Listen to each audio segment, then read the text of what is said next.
안녕하세요 선생님들, 셀프교육학 채원입니다. 오늘은 기출 리메이크 시리즈 세 번째 2023학년도 시험 문제를 풀어보도록 할게요. 자, 우리 빨리 바로 들어가도록 하겠습니다. 자, 요번에는 이제 주제가 학생, 학부모, 교사의 의견을 반영한 학교 교육의 개선이다 라는 주제가 나왔습니다.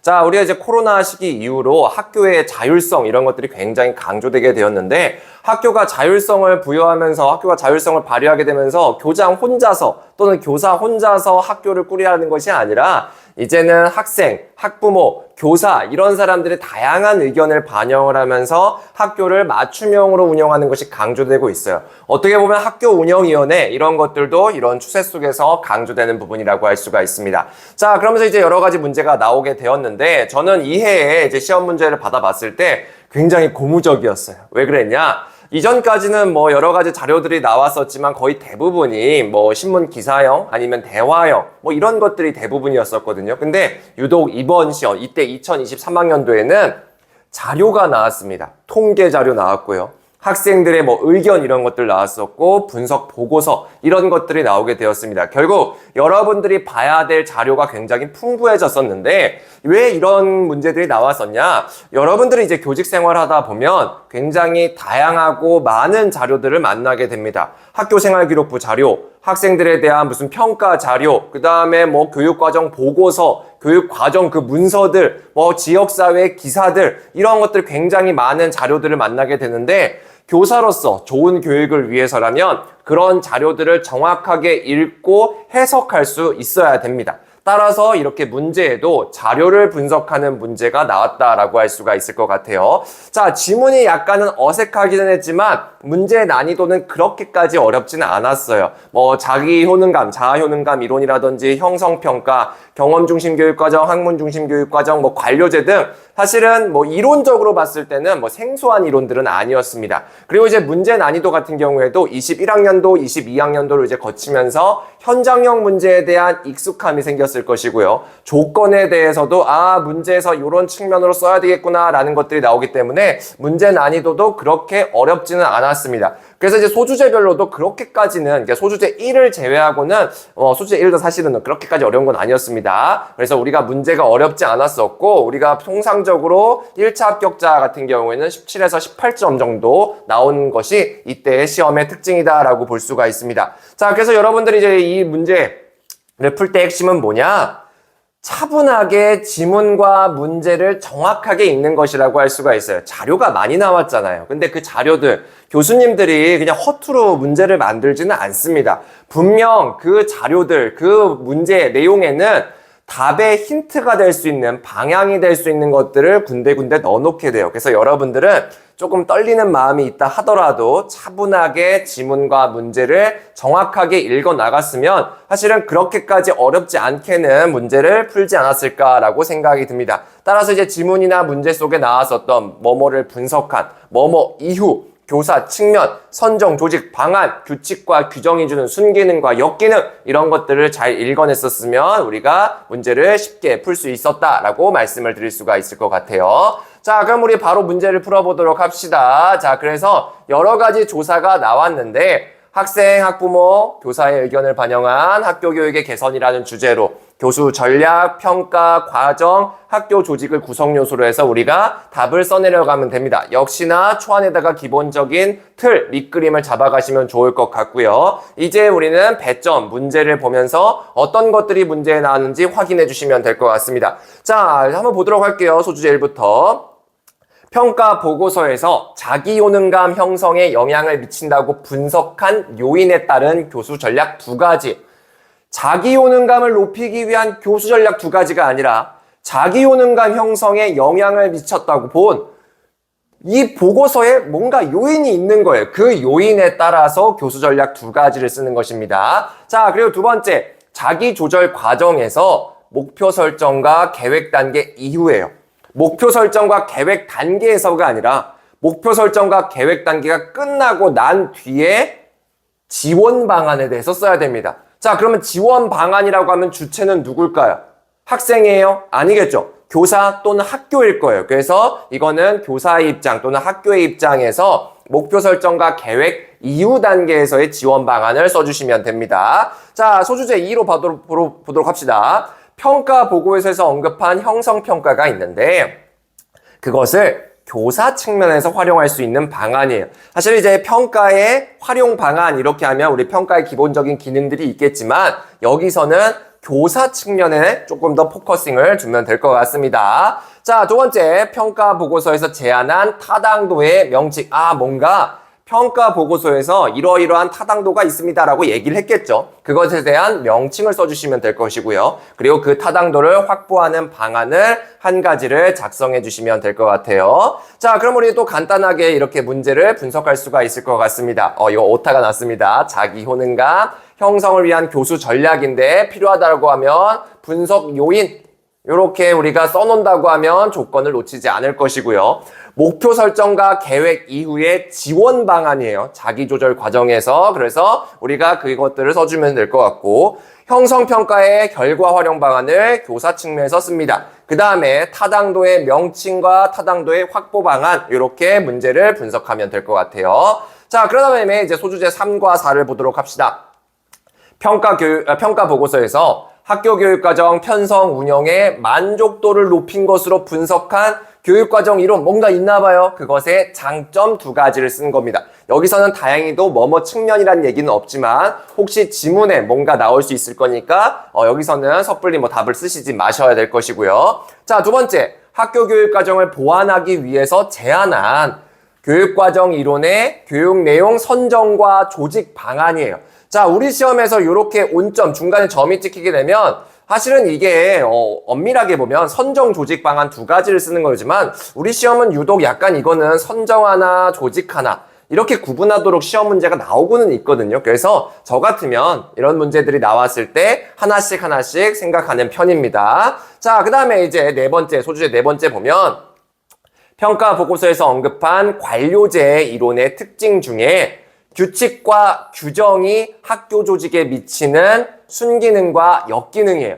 즉 관료제 여러 가지 특징들이 있어요. 공부해보신 분들은 알겠지만 분업화, 계층제, 몰인정성, 법규성 이런 것들이 있는데 여기서는 딱 요것만 규칙과 규정이라는 특징이 학교 조직에 어떤 영향을 미치냐라는 거예요. 그냥 일반적인 영향이 아니라 학교 조직에 미치는 순기능과 역기능이기 때문에 여기서는 조건이 두 개가 붙는 겁니다. 규칙과 규정이라는 이 특징. 그 다음에 이것이 학교 조직에 미치는 영향. 그래서 이렇게 두 가지가 붙는 거니까 선생님들이 잘못 문제를 읽으면 이거는 틀릴 수가 있는 그런 문제라고 볼 수가 있어요. 자, 그런 다음에 이제 우리가 그러면 초안은 이 정도 형태로 우리가 밑그림을 잡아갈 수가 있을 것 같습니다. 자, 그래서 바로 이제 우리 지문을 보면서 문제를 풀어보도록 하죠. 소주제 1이에요. 자, 이런 문제 딱 나왔을 때 여러분들 어떻게 해요? 여태까지는 대화체가 나오다가 이런 통계 자료가 나왔어요. 그럼 얘부터 봐야 되느냐? 자, 비중을 한번 봅시다. 비중을 봤을 때 여기가 더 내용이 많잖아요. 그러면 당연하겠지만 여기부터 먼저 보고 그 다음에 부차적인 자료들을 보는 게 맞아요. 그래서 우리가 혹시나 이번 시험에도 자료의 형태로 나오는 순간 이 중에서 어떤 것이 제일 큰 비중을 차지할까 직감적으로 좀 알아야 돼요. 그래서 그런 부분들을 조금 더 집중해서 봐주시면 될 것 같고요. 우리가 부차적으로 봐야 될 것들은 일단은 지문을 보고 그 다음에 보시는 것이 바람직합니다. 자, 그럼 지문을 보도록 합시다. 수업 내용과 과제의 수준에 실질적인 변화가 없었지만 애들의 만족도가 높아졌다. 이는 사회인지이론에서 제시한 자기효능감과 자기조절을 증진하기 위해 노력한 결과라고 분석된다. 자, 사회인지이론, 물론 반두라라는 학자가 얘기를 하긴 했지만 여기서는 그런 것들은 중요한 건 아니고요. 여기서 자기효능감과 자기조절을 증진하기 위해서 노력한 결과로 뭔가 만족도가 높아졌대요. 자, 근데 특히 자기효능감 형성에 미치는 요인 두 가지가 나옵니다. 뭡니까? 하나, 숙달 경험과 대리 경험을 애들에게 제공하고 자기조절을 촉진하기 위해 애들 스스로 목표 설정 및 계획 단계를 실행하도록 한 것이 효과적이었다. 향후 학생들의 자기효능감 향상을 위해서 적절한 교수 전략은 지속적으로 모색을 하고요. 자기조절 과정에서는 이제는 목표 설정과 계획 단계 말고 그 이후로 지원을 해 나가야 되겠다라고 얘기를 하고 있습니다. 자, 그래서 여기서는 이론에서 사회인지 이론이라고 봤을 때 자기 효능감과 자기 조절 과정 이렇게 두 가지가 있습니다. 근데 자기 효능감과 관련해서는 숙달 목표와 대숙달 경험과 대리 경험을 한 것이 자기 효능감을 높이는 데 주된 요인이었고, 그다음에 자기 조절 과정에서 목표 설정과 계획이 중요했었는데, 이후에는 우리는 그 이후의 과정에서도 지속적으로 지원해 나가야겠다라고 하는 것이 이 분석 보고서의 주된 내용이에요. 자, 그러면 우리가 이제 답을 한번 찾아보도록 하죠. 자기 효능감 형성에 미친 교수 전략인데, 아까 그랬죠. 이 보고서에서 분석한 요인에 따랐기 때문에 우리가 지문을 읽으면서 여기다가 이렇게 두 개로 나눌 수가 있어야 돼요. 숙달 경험과 대리 경험이에요. 자, 그래서 숙달 경험과 관련한 교수 전략 한 가지, 대리 경험과 관련한 교수 전략 한 가지예요. 자, 자기 효능감이 뭐예요? 자기 효능감. 도전적이고 뭔가 어려운 과제, 그 과제들을 성공적으로 수행할 수 있다는 학생들의 믿음이거든요. 나 이거 할 수 있어. 나 이거 풀어낼 수 있어. 나는 그럴 만한 능력이 있어. 라고 하는 게 자기 효능감인데, 이러한 자기 효능감이 언제 생기느냐? 숙달 경험이 있을 때. 결국엔 이 숙달 경험이라는 건 뭐냐면 스스로 성취한 경험이거든요. 노력을 통해서 스스로 성취한 경험이 있으면 그런 것을 숙달 경험이라고 얘기를 합니다. 자, 대리 경험은 뭐예요? 모방한 거죠. 모방. 내가 굳이 안 하더라도 타인의 사례 이런 것들을 보면서 나도 하겠는데? 쟤도 했는데? 나도 할 수 있는데? 라고 하는 게 대리 경험이에요. 자, 이런 것들이 충분하다라고 하면 자기 효능감이 높아진다라고 하는 게 자기 효능감 이론입니다. 자, 그러면 우리가 학생들에게 스스로 뭔가를 성취할 수 있는 이런 경험, 결국에는 성공 경험을 제시해 주는 거거든요. 그러면 성공 경험을 느끼게 하기 위해서 여러분들은 어떠한 교수 전략을 할 수가 있어요? 그쵸? 수준에 맞는 과제를 제공해 주는 거예요. 자, 여러분들 제가 그러죠. 도전적인 과제보다는 수준에 맞는 과제를 제공하는 게 더 바람직하다라고 말씀을 드립니다. 왜냐? 공부를 못하는 친구들에게 도전적이고 어려운 과제 조금 줘봐요. 어떨 것 같아요? 안 그래도 싫어 죽겠는데 더 하기 싫어진단 말이에요. 그래서 자기 효능감 형성에 오히려 득이 되지 않아요. 해가 된단 말이에요. 그래서 우리가 답에서 쓰실 때는 수준에 맞는 과제를 제공하는 것이 보다 더 바람직합니다. 자, 첫 번째 답은 이게 될 거예요. 자, 그 다음에 두 번째, 모방이에요. 모방. 저 친구도 했는데 나도 할 수 있지 않을까? 자, 그러면 우리가 할 수 있는 건 뭐냐면 아이들과 우리 학생과 유사한 성공 사례를 보여주는 거예요. 그래서 여러분들도 그런 경우 많잖아요. 선생님이 작년 여러분들의 선배 자료야 라던가 다른 반 자료 이런 것들을 보여주면서 여러분들도 충분히 할 수 있다라는 것들을 선생님들이 보여주는 것이 있거든요. 바로 그런 것들이 우리가 대리 경험, 대리적인 그런 경험을 통해서 자기 효능감을 높이는 교수 전략이 된다라고 말씀을 드릴 수가 있습니다. 자, 이렇게 두 가지가 나왔네요. 자, 두 번째 보도록 합시다. 목표 설정과 계획 이후에 지원 방안이에요. 자기 조절을 할 수 있도록 스스로 나 자신을 학생들 스스로 컨트롤할 수 있도록 목표 설정과 계획 이후에 교사의 지원 방안이 나와야 되는데 목표 설정, 계획 이거 뭐지 단계 나 안 외웠는데 큰일 났다. 자, 이거 여러분들 모든 단계들을 외울 수는 없어요. 자, 이렇게 모든 단계를 외우지 않았을 때 우리가 이런 문제를 대응을 할 때 좀 어떤 부분들이 좋냐? 가장 일반적으로 조금 생각을 해봅시다. 자, 여러분들 목표를 설정을 했어요.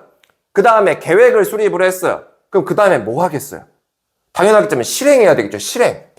실행을 해야죠. 계획만 세우면 뭐 할 거야? 실행을 해야 될 거예요. 그리고 실행을 했어요. 그러면 잘했네. 이게 아니겠죠. 그 실행한 것에 대해서 평가를 할 거예요.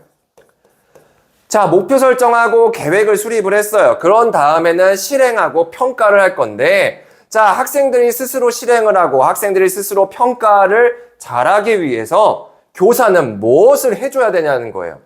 학생들의 활동을 쓰는 것이 아니라 교사 또는 학교의 지원 방안이 돼줘야 됩니다. 자, 아이들이 스스로 실행을 잘할 수 있도록 어떻게 교사는 도와줘야 될까요?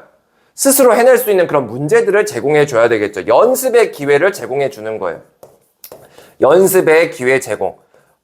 연습 문제를 제공해 준다라든지 아니면 여러 가지 과제를 제공해 준다라든지 물론 그런 것들은 아이들 수준에 맞아야 되겠죠. 그래서 그런 것들을 한다라고 하면 우리가 교사의 지원 방안이 된다라고 할 수가 있을 것이고요. 자, 그 다음에 아이들 보고 자기평가를 하게 해야 됩니다. 근데 여러분들, 학생들 이제 내년에 가보세요. 자, 우리 오늘 자기평가할 거야 라고 하면 상당수의 학생들은 자기평가 어떻게 하는 거죠? 라고 얘기를 할 거예요. 자, 그러면 여러분들이 해줘야 될 건 뭐냐면 자기평가의 우수 사례, 그러니까 샘플이죠. 샘플 사례를 보여줘요.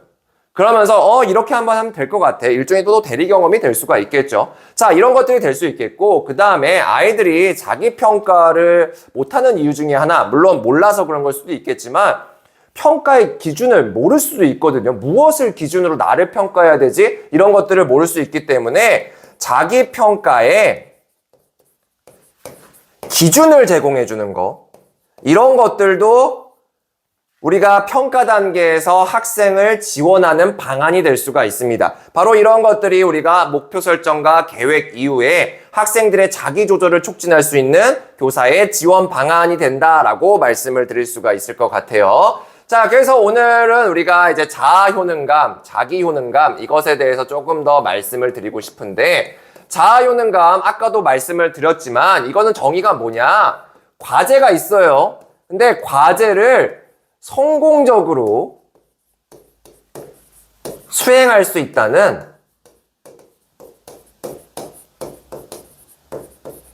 학생 자신의 믿음이에요. 믿음. 교사의 믿음이 아니라 과제를 수행하는 사람의 믿음인 거죠. 자기 효능감이 높아요. 그러니까 자아 효능감, 자기 효능감 똑같습니다. 자, 그래서 자기 효능감, 자아 효능감이 높으면 이 과제를 보고도 나 이거 할 수 있겠어. 나 이거 충분히 할 수 있어. 라고 하는 일종의 자신감, 이런 것들이 형성이 되는데 자아 효능감을 높이기 위한 방법이 뭘까라는 거예요. 자아 효능감 높이는 방안. 자, 여러 가지 것들이 있지만 여러분들은 앞으로 이걸 딱 기억해 주셨으면 좋겠습니다. 오늘 나왔듯이 자아 효능감, 여러분들 지금 임용시험 이거 충분히 할 수 있죠? 그러니까 이거 도전하는 겁니다. 자, 이런 임용시험 왜 여러분들이 충분히 할 수 있겠다라고 생각이 드는 거예요. 예전에 이와 유사한 성공 경험이 있거나 아니면 문제를 풀어보다니까 내가 이 정도는 할 수 있겠는데? 라고 하는 그런 자신감 때문에 그렇거든요. 그래서 첫 번째 방안은 뭐냐면 성공 경험을 제공해 주는 거예요. 근데 성공 경험을 제공한다 라고만 답을 쓰면 안 돼요. 어떻게 제공하는 건데? 아까도 얘기했지만 반드시 수준에 맞는 과제라는 것이 나와줘야 됩니다. 자, 그 다음에 이제 두 번째, 우리 아까도 얘기 나왔지만 나랑 유사한 친구가 임용시험에 붙었어. 아니 솔직히 나보다 못한 애가 붙었어요. 그러면 나도 할 수 있겠는데? 이러거든요. 그렇기 때문에 우리 모델링도 굉장히 중요합니다. 그래서 여러분들 앞으로 자아 효능감 이런 것들과 관련된 방안이 나온다고 하면 기본적으로 요 두 개를 생각해 주세요. 물론 이거에 더해서 교사의 긍정적 피드백 같은 거 있잖아요. 이런 것들도 될 수가 있습니다. 근데 가장 직관적인 건 이 두 가지예요. 성공 경험을 제공해 주는 거, 그러니까 수준에 맞는 과제를 통해서 성공 경험을 제공해 주는 것과 모델링 해주는 것이 아이들의 자기 효능감, 자아 효능감을 높이는 가장 중요한 방법이 됩니다. 자, 그리고 여러분들 이제 또 하나 기억해야 될 게 나중에 우리 교심에서 공부하다 보면 성취동기 이론이 나와요. 성취동기랑 자아 효능감은 거의 동일합니다. 그래서 여러분들 별도로 외우지 마시고요. 성취동기와 관련돼서도 개념 이렇게 외우시고 성취동기를 높이는 방안도 우리가 이 정도 형태로 기억해 두신다라고 하면 선생님들이 암기할 양들이 줄어나갈 수가 있을 것 같습니다. 자, 그러면 우리 문제를 한번 풀어보도록 합시다. 기출 리메이크 문제예요. 자, 문제부터 보죠. 자아 효능감이 높은 학생이 학습의 과정 중에 보이는 태도 두 가지 하고요. 자아 효능감을 높이기 위한 교사의 실행 방안 두 가지입니다. 자, 그럼 문제 분석하면 될 것이고요. 지문 보도록 할게요. 과제를 성공적으로 수행할 수 있다는 자신의 능력에 대한 믿음의 정도인 자아 효능감에 따라서 애들의 수업 태도가 확연히 달라집니다. 최근 학생들의 자율성이 강조되면서 수업에서도 스스로 목표를 설정하고 수행에 대한 자기평가가 활성화되고 있는데 자기 효능감 정도가 수업의 효과성에도 큰 영향을 미친더라고요. 학생들에게 자율권을 부여함과 동시에 학생들의 자기 효능감, 자아 효능감을 높이는 방안들도 함께 모색해 봐야겠어요. 자, 자아 효능감이 높은 학생들의 태도 두 가지를 쓰면 되는데 학습 과정 중에 보이는 겁니다. 근데 여기서 학습 과정이 뭐라고 얘기를 했냐? 스스로 목표를 설정을 하고 수행에 대해서 자기 평가를 하는 것이라고 얘기를 했어요. 자, 그럼 우리가 여기서 답에서도 이렇게 써주면 되겠죠. 하나는 목표 설정의 측면에서, 하나는 평가의 측면에서 이렇게 쓰는 거예요. 자, 자아효능감이 높은 학생들, 목표를 설정할 때 좀 어떠한 태도를 보이겠어요?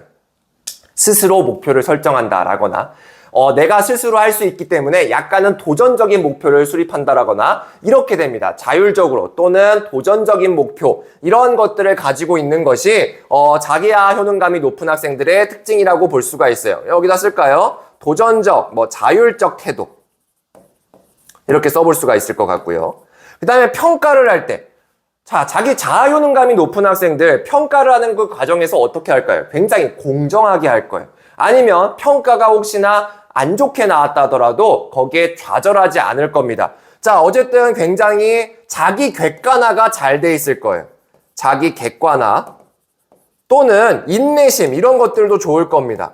왜냐? 내가 지금 안 좋은 평가가 나왔다 하더라도 난 충분히 이 과제를 언젠간 할 수 있기 때문에 나는 더더욱 노력할 거야. 끈기라고 할까요?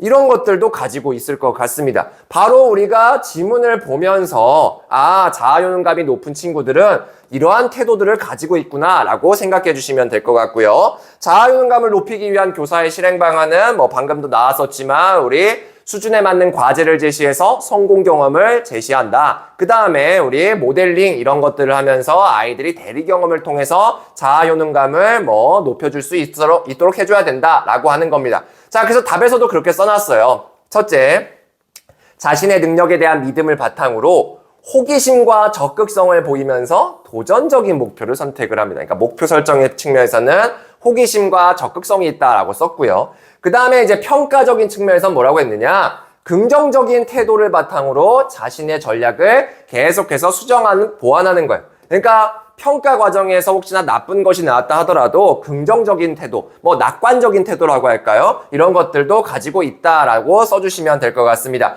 자, 그리고 우리 교사의 실행 방안은 아까 나왔던 부분들이니까 참고해서 봐주시면 될 것 같아요. 자, 그 다음에 우리 이제 소주제 2로 넘어가도록 합시다. 자, 소주제 2에서 형성평가와 관련된 것들이 나왔고, 이제 평가의 타당도가 문제에서 나왔어요. 자, 지문을 보도록 합시다.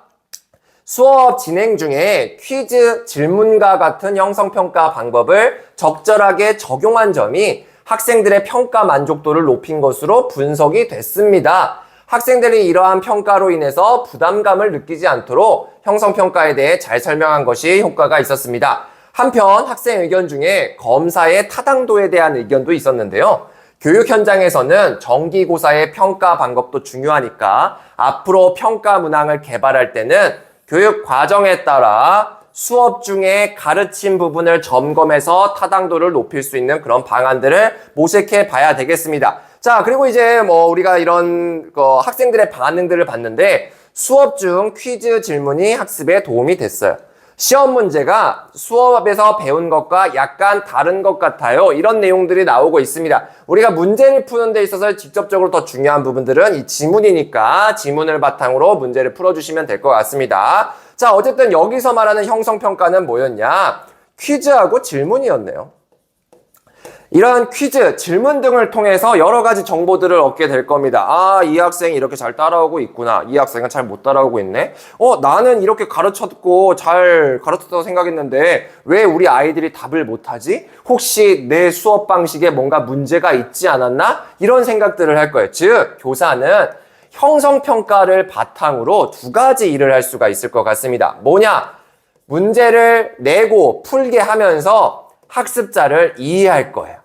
그렇겠죠. 학습자를 이해할 겁니다. 그 수준을. 그럼 학습자를 이해하고 나면 어떻게 돼요?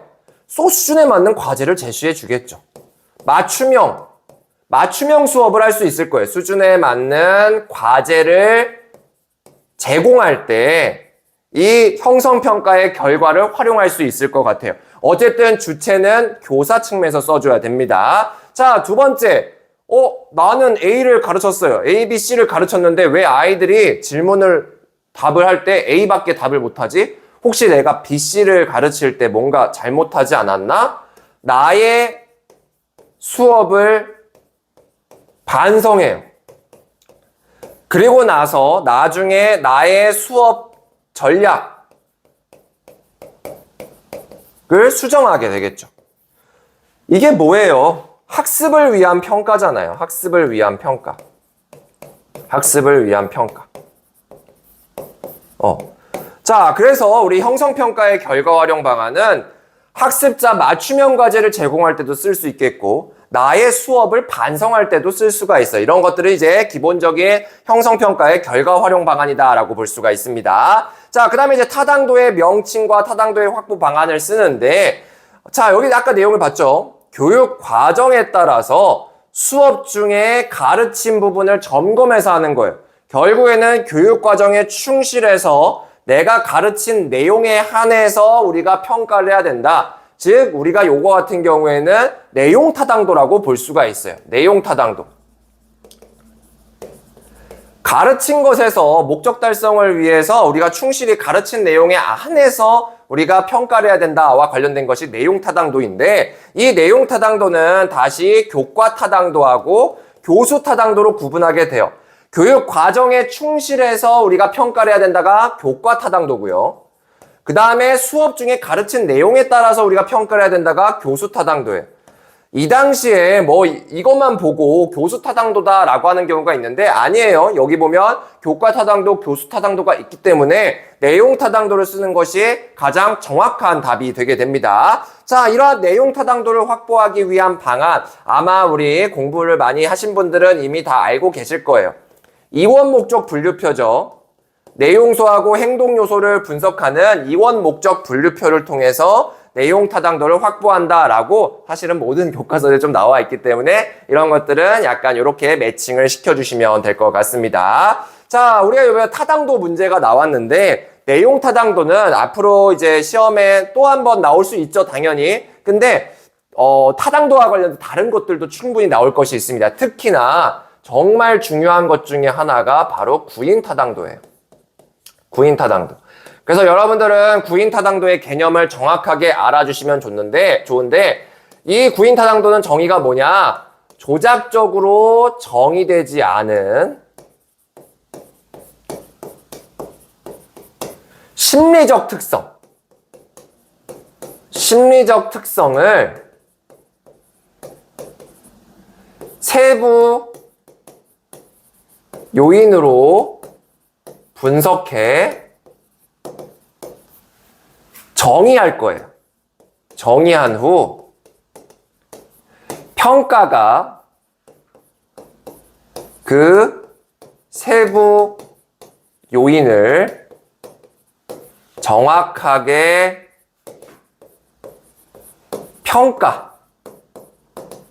평가했는가와 관련한 타당도예요. 어렵죠? 그래서 얘는 반드시 좀 예시랑 같이 아는 게 좋아요. 뭐냐? 제가 늘 얘기를 하는 예시 중에 하나가 바로 창의성이에요. 자, 창의성을 테스트를 할 거예요. 창의성에 대한 타당도를 알기 위해서 일단 뭐부터 해야 되냐? 창의성을 정의를 해야 되겠죠.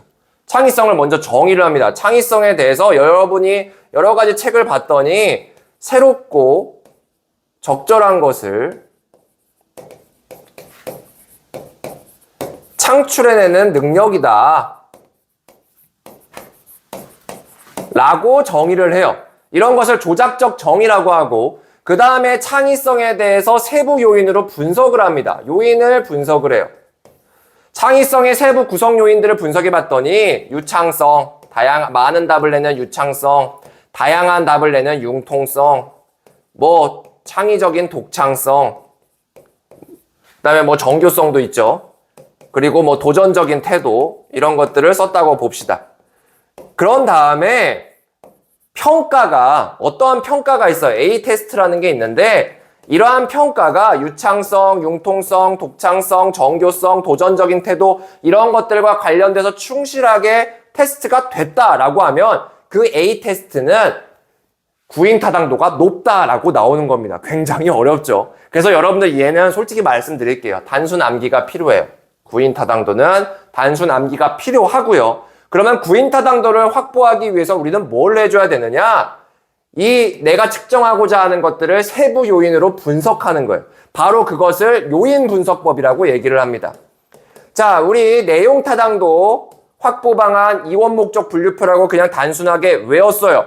그런 것처럼 구인 타당도의 확보 방안 뭐예요? 라고 하면 단순하게 바로 요인 분석법 이것들을 알아주셨으면 좋겠습니다. 자, 그 다음에 여러분들에게 또 말씀을 드리고 싶은 게 공인 타당도하고 예언 타당도, 그 다음에 뭐 예측 타당도라고도 합니다. 예측 타당도, 예언 타당도, 그 다음에 결과 타당도가 있어요. 네, 결과 타당도. 내용 타당도 말고 이 나머지 3개 이것들도 정확하게 좀 알아주셨으면 좋겠습니다. 자, 공인 타당도 같은 건 뭐냐? 내가 새로운 검사를 만들었어요. 그러면 그 새로운 검사가 이미 타당도가 높다고 검증받은 어떤 다른 테스트와의 일치성, 상관관계라고 볼 수가 있고요. 예측 타당도 같은 경우에는 테스트가 측정하고자 하는 그 바가 미래 행동을 얼마나 잘 예측하는 거와 관련된 타당도라고 볼 수가 있습니다. 자, 그 다음에 이제 결과 타당도. 저는 올해 같은 경우에는 결과 타당도가 굉장히 중요하다고 봅니다. 구인 타당도도 너무 중요하고요. 그 다음에 결과 타당도도 중요한데, 결과 타당도는 뭐냐면 평가가 의도한 결과와 의도하지 않은 결과가 얼마나 바람직하게 나왔냐와 관련한 타당도예요. 결과가 얼마나 바람직한과 이완과 관련한 타당도가 이제 결과 타당도다라고 볼 수가 있습니다. 그래서 결과 타당도를 우리가 탐색을 할 때는 목표 달성도 말고도 굉장히 다양한 다양한 결과 이런 것들도 확인한다라는 특징을 가지고 있다라고 볼 수가 있을 것 같아요. 자, 그러면 우리 리메이크 문제 보도록 합시다. 자, 문제에서 A 교사가 언급한 타당도를 판단하기 위한 기준을 유형별로 한 가지씩 쓰고요. B 교사가 언급한 타당도를 측정하기 위한 요소 2가지입니다. 자, 그럼 A 교사가 뭘 얘기했고 B 교사가 뭘 얘기했는지 봐야 될 텐데, 자, A 교사 타당도가 높은 평가를 적용하고 싶은데 공인 타당도와 예측 타당도가 높은 평가 방식을 사용하고 싶어요. 자, 그러면 타당도를 판단하기 위한 기준 이렇게 하나는 공인, 하나는 예측 이렇게 나오면 되겠죠. 자, 공인 타당도를 파악하기 위한 기준 뭐라고 했어요? 이미 타당도가 높다고 평가받은 다른 평가와의 상관계수를 기준으로 한다라고 써야 될 것이고요. 예측 타당도, 평가가 미래의 행동을 얼마나 잘 예측하는가를 기준으로 한다. 이렇게 기준을 물어봤기 때문에 우리가 답을 쓰실 때는 뭐뭐를 기준으로 한다 라든지 뭐뭐인지 여부를 기준으로 한다 라든지 이렇게 꼭 써주셔야 됩니다. 자, 그리고 비교사 보도록 할게요. 타당도를 판단함에 있어서 외적 변수와의 관계를 파악하는 것도 중요하지만 평가 결과에 기초한 타당도인 결과 타당도가 높아야 좋은 평가라고 할 수 있습니다. 결과 타당도를 측정하기 위해서는 애들의 학업 성취 정도, 그 다음에 목표 도달 정도 외에도 다양한 요소를 측정하는 것이 바람직해요.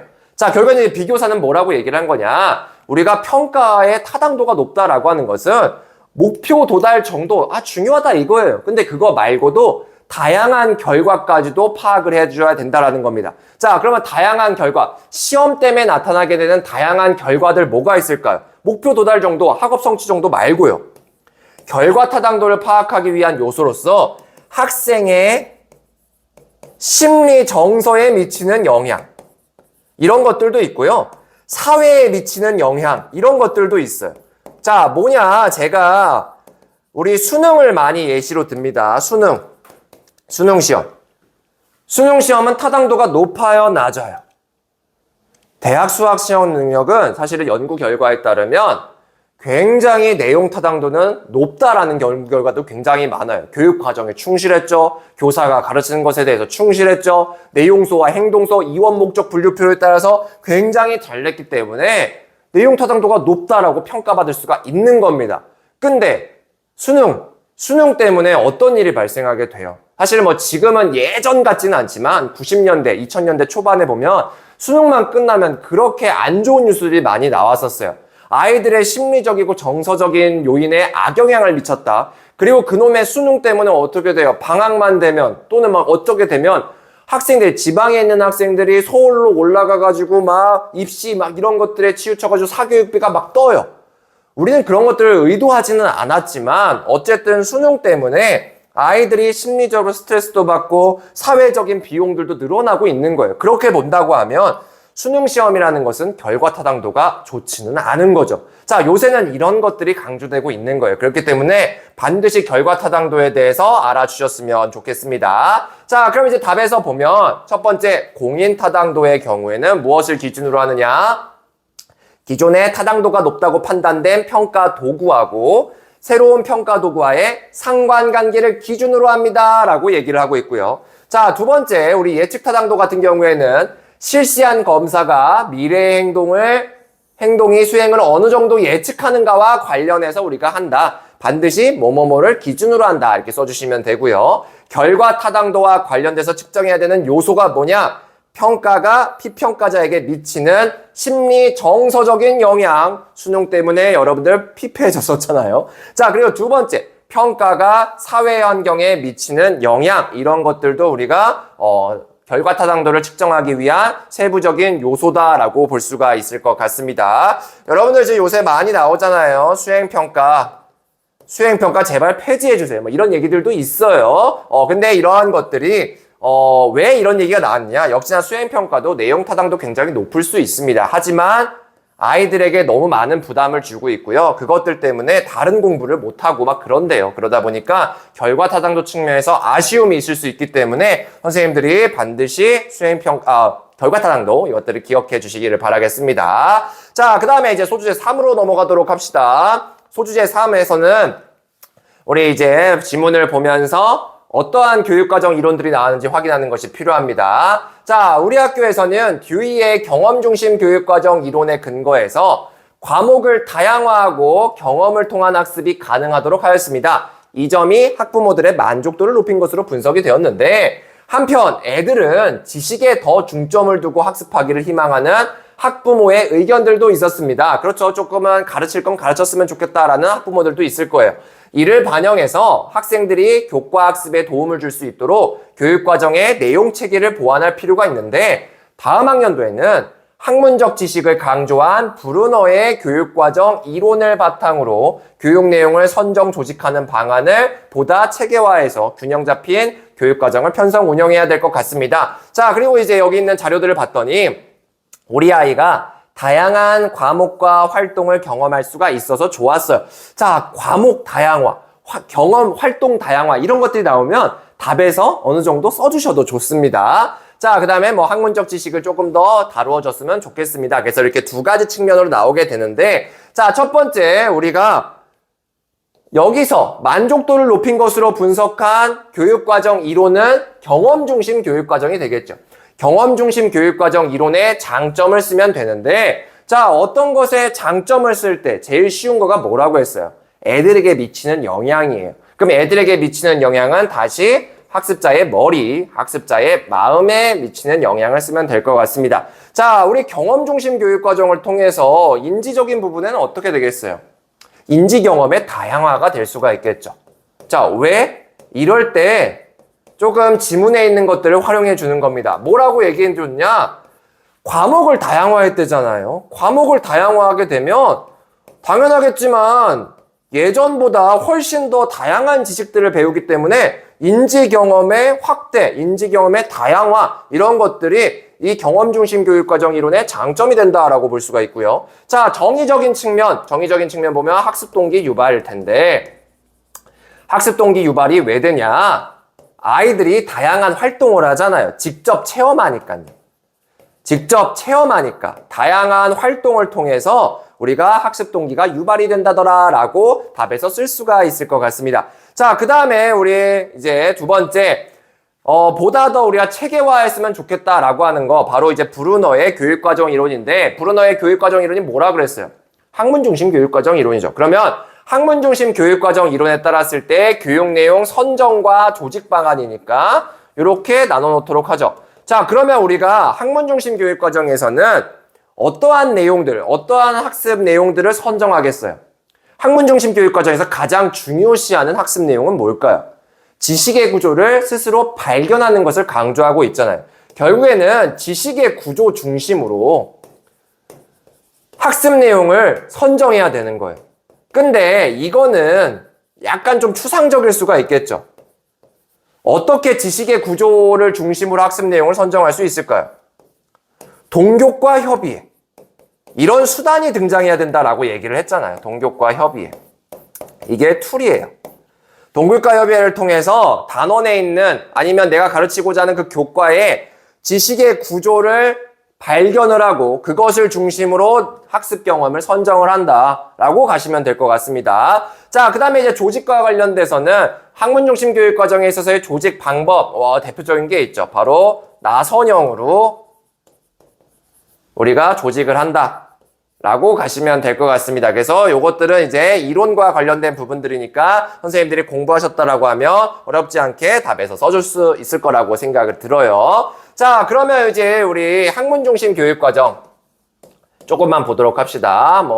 어렵지 않은 내용이니까요. 학문중심 교육과정에서는 우리가 이제 제가 교육과정 같은 경우에는 목적, 내용, 방법, 더 나아간다고 하면 이제 평가까지로 하면 될 것 같은데, 이렇게 분석하면 좋다라고 했습니다. 학문중심 교육과정에서의 목적은 뭐예요? 지식의 구조 발견이에요. 그쵸? 이게 가장 큰 목적이게 됩니다. 자, 그러면 우리가 학습 내용들은 이제 지식의 구조와 관련된 부분들일 건데, 우리가 이제 지식의 구조와 관련돼서 나선형으로 교육 내용을 조직해야 됩니다. 그 다음에 우리가 이 학문중심 교육과정과 관련된 학습 방법은 뭐예요? 발견학습이죠. 발견학습. 그러면 나아가서 교사의 역할은 뭘까요? 학생들이 지식의 구조를 잘 발견할 수 있도록 예시를 제공해 주거나 아니면 구조화된 맵, 구조화 자료 이런 것들을 제공해 주는 거예요. 질문도 있겠죠. 질문, 질의응답 이런 것들을 통해서 아이들이 스스로 지식의 구조를 발견할 수 있도록 도와주는 것이 교사의 역할이다라고 볼 수가 있을 것 같습니다. 그래서 학문중심 교육과정 다시 한번 싹 정리를 해주셨으면 좋겠고요. 자, 그 다음에 이제 소주제 4로 넘어가도록 하죠. 관료제 이론의 특징 중에 여러 가지 특징이 있는데 그 중에서 규칙과 규정에 조금 더 초점을 두는 것입니다. 자, 학교 운영 전반에 대한 교사의 만족도가 전년도에 비해서 상승을 했습니다. 학교의 외부 환경 변화와 내부 구성원의 변동이 있었음에도 불구하고 함께 이뤄낸 성과였는데 이는 교사의 서술식 응답에서도 볼 수 있듯이 기본에 충실한 학교 문화가 형성이 되었고 학교 구성원 간의 공동의 약속이 준수된 결과라고 할 수가 있습니다. 즉, 베버가 제시한 관료제 이론 중의 특징 중 하나인 규칙과 규정이 학교 조직에 잘 적용된 것으로 판단이 됩니다. 앞으로도 이러한 결과가 유지될 수 있도록 우리가 규칙과 규정의 순기능을 강화하고 역기능을 줄여나갈 것입니다. 그 내용을 봤더니 기본에 충실해야 된다는 생각이 학교 문화로 잘 잡았습니다. 학교 구성원 간의 약속이 더 잘 지켜지도록 노력해야 됩니다. 라고 하면서 지문에 있는 것과 크게 차이가 나지는 않아요. 자, 그럼 우리가 이제 관료제의 특징 중에 규칙과 규정이 갖는 순기능을 써줘야 될 것이고 순기능은 2가지였습니다. 그리고 역기능은 1가지인데 학교 조직에 미치는 거예요. 제가 학교 조직에 미치는 영향 같은 경우에는 문화, 그다음에 갈등, 이런 것들을 생각해 주시는 것이 가장 좋아요. 아니면 조직 전반의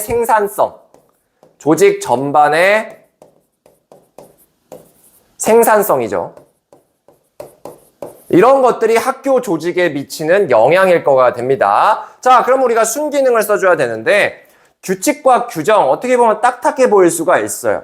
근데 이러한 것들이 학교 조직에 어떠한 순기능을 줄까요? 사실 답이 그냥 그대로 나와 있었어요. 이거는 약간은 조금은 주는 문제다라고 볼 수가 있는데 우리가 규칙과 규정 때문에 일관되고 통일된 뭔가 의사결정을 할 수 있게 돼요. 이런 것들과 관련된 안정적인 학교 문화 조성, 이런 것들에는 순기능이 되죠. 그러면 지문에 나왔던 내용하고도 또 연계가 될 것이고요. 또 어떠한 순기능이 있어요? 우리가 함께 만든 약속이잖아요. 그 약속 때문에 갈등을 예방할 수가 있어요. 그 다음에 혹시나 갈등이 발생하더라도 갈등을 신속하게 해결할 수 있고요. 그 다음에 조직에 있어서 전반적으로 뭐 민주성을 강화한다 뭐 이런 내용들도 있겠죠. 그래서 규칙과 규정을 강조한다는 것이 마냥 나쁜 게 아니라 오히려 학교 문화를 안정적으로 만들어주고 갈등들도 예방할 수 있다. 이런 것들이 순기능으로 작용할 수가 있습니다. 자, 또한 역기능 근데 뭘까요? 규칙과 규정을 너무 강조하게 되면 우리의 학교 조직이라는 것이 굉장히 유동적인 상황에 맞닥뜨립니다. 봐봐요. 외부 환경 변화, 내부 구성원의 변동이 있는데 학교 조직이 거기에 유연하게 대응해야 되지만 만약에 규칙과 규정을 너무 강조하게 되면 유연성이 없어지면서 조직 전반의 생산성이 떨어진다라고 답에서 쓰시면 되는 겁니다. 그래서 그런 것들이 우리가 역기능이다라고 보시면 될 것 같아요. 자, 그러면 우리 이제 관료제, 우리 학교 조직의 특징이죠. 학교 조직의 특징. 학교 조직의 특징과 관련돼서 굉장히 많은 내용들이 나오겠지만 그 중에 가장 대표적인 이론 중에 하나가 민츠버그의 전문적 관료제라는 것이 있어요.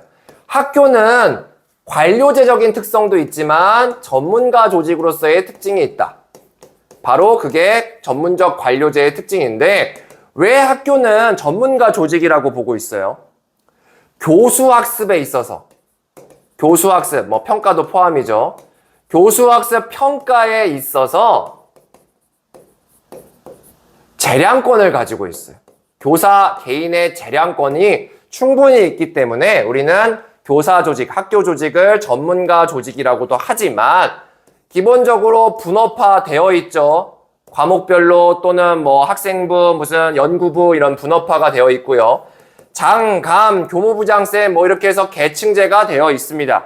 그 다음에 우리는 법에 의해서 그 업무를 진행을 합니다. 법규에 의한 지배. 그 다음에 우리 일할 때는 문서로 일을 해요. 이런 것들이 관료제적인 특징이다라고 볼 수가 있습니다. 어쨌든 학교 조직은 관료제이면서 전문가 조직이라는 특징을 가지고 있으니까 이렇게 양면의 특수성을 잘 이해하셨으면 좋을 것 같아요. 자, 이렇게 오늘은 2023학년도 기출문제를 함께 풀어봤습니다. 자, 2023학년도 문제 가장 특징적인 것이라고 보면 문제, 지문의 형태가 자료형으로 바뀌었어요. 우리 이 이후에는 다시 대화형으로 회귀를 하긴 했지만 언제 다시 자료형의 문제가 나올지는 몰라요. 그렇기 때문에 선생님들 혹시나 문제 형태가 자료형으로 나온다 하더라도 당황하지 마시고요. 순차적으로 문제를 잘 읽어 나가 주시고 거기 있는 자료의 내용들을 꼼꼼하게 봐주시는데 집중을 하셨으면 좋겠습니다. 자, 그 다음에 요번에 나왔던 이론과 관련돼서 자기효능감, 그러니까 자아효능감 이론과 평가의 타당도는 당장 올해 다시 나와도 이상하지 않아요. 그래서 자기효능감과 관련돼서 여러분들이 자기효능감을 높이는 방법, 아까 뭐라고 했었죠? 수준에 맞는 과제를 제시해서 성공 경험을 주는 거, 그 다음에 모델링을 통해서 학생들에게 자신감을 유발하게 하는 거, 이런 것들이 자기효능감을 높이는 방안이 된다라고 볼 수 있을 것이고, 평가의 타당도, 내용 타당도는 이미 나왔으니까 다른 타당도를 봐야 되는데 구인 타당도의 개념과 우리 확보 방안, 요인분석법이라고 하는 구인 타당도 확보 방안을 반드시 기억해 주셔야 되겠고요. 그 다음에 공인 타당도와 예측 타당도는 우리 개념 아셔야 됩니다. 그 다음에 결과 타당도 같은 경우에는 결과 타당도를 우리 측정하기 위해서 어떠한 것들을 평가해야 되는지 그 요소들, 우리 리메이크 문제에 나왔던 그 부분들을 반드시 잘 기억해 주시기를 바라겠습니다. 선생님들 오늘 역시도 굉장히 수고 많으셨고요. 우리 다음 시간에 뵙도록 하겠습니다. 그럼 오늘도 힘내세요.